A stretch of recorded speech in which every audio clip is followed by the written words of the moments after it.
Hey guys, it's Pajama Day over here, but I'm still going to read Chapter 10 with you of the GollyWhopper Games. Starts on page 95. And if you see some animals in the background, they were crying to come in, so you may see them. Alright, Chapter 10. I'm playing a game. I'm playing a game. I'm playing a game. Gil kept whispering to himself the next morning. No different than chess or darts or tag. It's just a game, he said over and over to himself in bed last night when his brain kept nagging him for missing his chance to tell Bert Gollywop about the real cheaters. He didn't remember sleeping, but here in the bathroom his mouth tasted like he'd licked lawnmower dirt. Gil loaded his toothbrush, pushed it around his mouth, and glanced down. His shoes were double knotted. His socks matched. His fly was zipped. He spit and rinsed and reached into his right pocket to make sure the penny he found yesterday was still there. Just a game. He moved to the kitchen and grabbed a handful of Lucky Charms cereal, then dug out and ate as many extra horseshoes and four-leaf clovers as he could find. Gil stuck his mouth under the faucet and gulped some water. Just a game. He took a pair of scissors from the drawer and pulled the left front pocket of his jeans inside out. He snipped a couple of stitches, stuffed his pocket back in, and wedged 2 fingertips into the new hole to stretch it. Sorry, Mom, he whispered. It's part of the game. Gil ran his fingers through his hair and exhaled. Looked out the window. No reporters today. He was ready. He and his mom and dad spent the 10-minute drive to Golly headquarters in silence. His parents didn't try to start a conversation, and Gil couldn't think of a thing to say.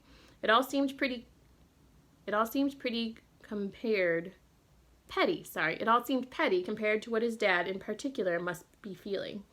This was the first time Charles Goodson would step into Golly since the day he was wrenched out in handcuffs.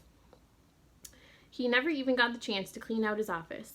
The police had seized everything, including Gil's kindergarten artwork and that had decorated the walls for years. The car climbed the hill that would give them their first view of the biggest building in Orchard Heights. Gil had been down this road dozens of times since the incident, but the sight of the 8-story structure with its jumble of architecture, castle spires, modern angles, village awnings, shimmied up his spine like shock waves from an explosion. They dropped Gil's mom off at the front entrance as specified on her ticket, then swung around to the parking lot. A guard stopped the car, verified they belonged, then directed them around traffic cones painted like candy corn to an area of the lot reserved only for contestants. What time is it? Said Gil. We still have 15 minutes. His dad turned off the engine, but made no move to get out of the car. Gil stared at the building, too. I've been trying to think of something brilliant to say, said his dad. Something to make the past year and a half disappear and allow you to go inside without all the garbage. It's okay, Dad. But I'm a dad, and dads have to say something.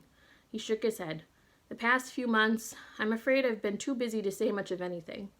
It's okay, Gil said. His dad gripped the steering wheel and shook his head. No, it's not.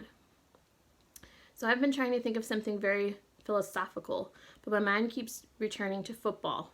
He swiveled in his seat to face Gil and almost smiled. You know when we watch the game and the referee makes a rotten call and the people on the sideline stamp their feet and throw their helmets and drop their clipboards? Gil nodded. And you can see the squiggly veins on the sides of their heads popping out? You got the picture. Now, the players on the team have 2 choices. They can let that call rattle them and blow the rest of the game, or they can channel their indignation into energy and action and use it to work harder. And that's what you want me to do. His dad shook his head. No, you've already done that, Gil. You prepared and you played smart. Already you accomplished more than I could have dreamed, and the fact that we can enter this building with our heads held high means you've already won. We have nothing left to prove, so throw away the garbage and play that game. Don't let anyone drain the joy away from you. Just have fun. His dad grabbed Gil's hand, gave it a squeeze. Ready? Gil nodded. He felt ready for something. Firing squad, pack of wild dogs, an ejector pad to launch him through the roof after he stepped inside the rainbow-striped door. He was closest with the wild dogs. Hundreds of miniature wind-up toys barked and quacked and rattled around the entrance of the building. Gil tiptoed over and around them, careful not to step on the clown-faced rhino or the chattering teeth.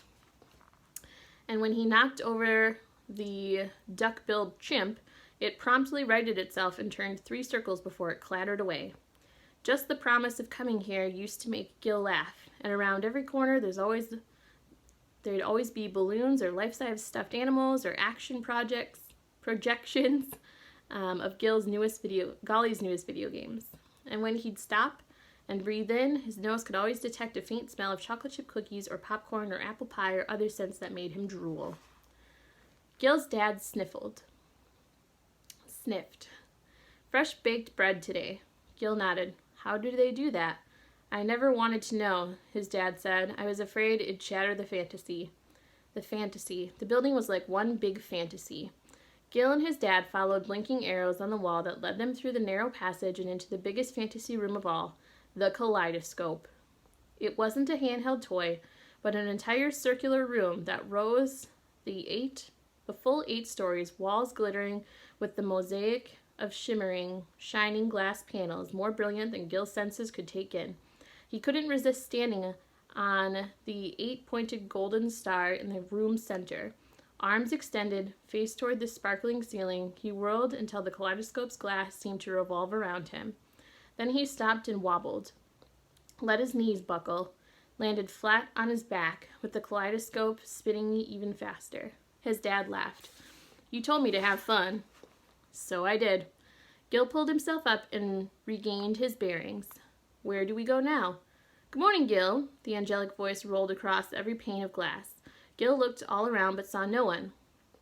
Welcome to the GollyWhopper Games, the voice said. Please continue through the appropriate door. There were 8.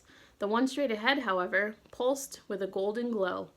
Behind that door, another room with its muted blue walls and fluffy cloud ceiling made Gil feel almost as if he was standing in the middle of the sky. 2 hot air balloons hovered at the top, suspending a welcome banner. Underneath sat 5 wooden footlockers, rounded like pirate treasure chests. Gil's dad shook his head. You can't hate this place, he said. Gil went over to the trunk with his name engraved on top. Dangling above, a poster-sized purple envelope read. Lavinia's was the only envelope already opened. Gil tugged his loose from the Kelly green ribbon suspending it from the ceiling. He reached in and pulled out the yellow paper. Dear Gil, once upon a time, a long, long time ago, there was... Stop! Wait! Ceased! Desist! Fast forward! Here, now! No more past, no more future. Concentrate. Here, now. Plug in your brain. Rev up your mind. Stretch out your legs. This may be the most amazing day you'll ever experience. Ever. A whirlwind of sights, an explosion of sounds, a feast for your senses, all wrapped in a tangle of games. You've already won everything inside this trunk, including some items dating back to once upon a time. Exactly what? You'll have to wait. Do not open the trunk now. There will be a time and a place and a purpose for everything. Remember that. Best of luck, Golly Toy and Game Company. P.S. Leave the letter and envelope here and follow the blinking green arrows.